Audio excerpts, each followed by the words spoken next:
Sobat Kairos yang terkasih, firman Tuhan bagi kita pada hari ini tertulis dalam Roma 12 ayat 1 sampai 2. Demikian dikatakan. Karena itu, saudara-saudara, demi kemurahan Allah, aku menasihatkan kamu, supaya kamu mempersembahkan tubuhmu sebagai persembahan yang hidup, yang kudus, dan yang berkenan kepada Allah.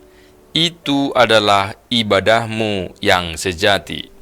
Janganlah kamu menjadi serupa dengan dunia ini, tetapi berubahlah oleh pembaharuan budimu, sehingga kamu dapat membedakan manakah kehendak Allah, apa yang baik, yang berkenan kepada Allah, dan yang sempurna.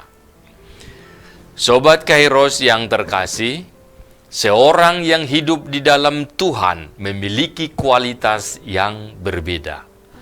Fokus orang beriman adalah Tuhan, bukan diri sendiri. Sebab umat berjanji akan beribadah, setia, dan mengikuti Tuhan. Bagaimana caranya? Paulus memberi nasihat kepada umat di dalam nas ini. Yang pertama, persembahkanlah tubuhmu kepada Allah. Itu adalah ibadah sejati. Ibadah dari kata Yunani latreia, artinya mengabdikan diri. Alkitab memahami kata ini sebagai pelayanan kepada Allah, bukan kepada sesama manusia. Itu makanya ibadah itu kepada Allah. Dikatakan ibadah yang sejati ialah mempersembahkan tubuh kepada Allah. Bukan berarti tubuhnya dicincang sedikit demi sedikit sampai habis. Atau bukan pula menjadi penyerahan tubuh untuk dikuasai oleh orang lain. Tetapi mempersembahkan tubuh artinya setiap hal yang engkau kerjakan, baik itu di kantor, di pasar, di toko, di rumah, sebagai pengusaha, sebagai usaha tambal ban, nge-grab, dan yang lain-lain. Semua itu adalah untuk Tuhan. Jadi ibadah sejati bukan sebatas kegiatan di gereja, tetapi di setiap hal yang kita kerjakan di dunia ini, kita pahami sebagai ibadah kepada Allah.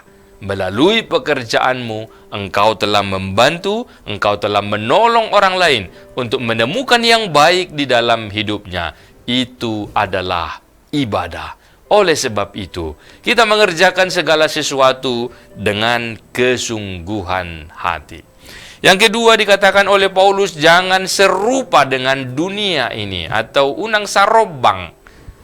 Berada di dunia, tetapi tidak hidup duniawi.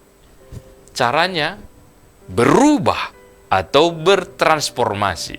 Perubahan terjadi dimulai dari mindset, pola pikir. Artinya, setiap umat Tuhan belajar dan belajar dari firman Tuhan. Sehingga kita tahu kehendak Tuhan, mana yang baik dan yang sempurna. Sebab pendidikan, pengetahuan mampu merubah perilaku, cara hidup, bahkan keadaan ekonomi seseorang. Maka orang percaya, sekalipun dia berada di dunia, dia dipimpin oleh kuasa Tuhan, bukan dipimpin oleh keinginan diri, keinginan daging. Cara dan tujuan hidup seseorang ditentukan oleh motivasinya.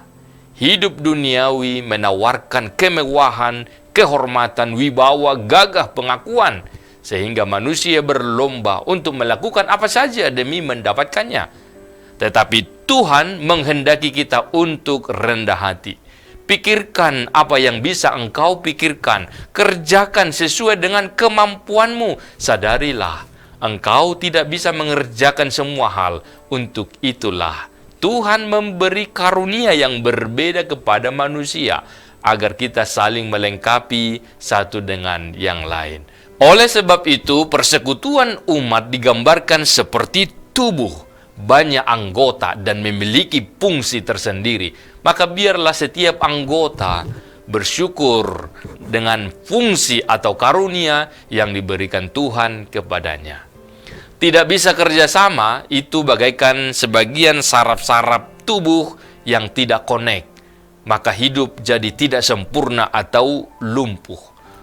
Untuk itu, kita perlu kolaborasi, bekerja sama. Jangan menggurui orang lain pada bidangnya. Amin.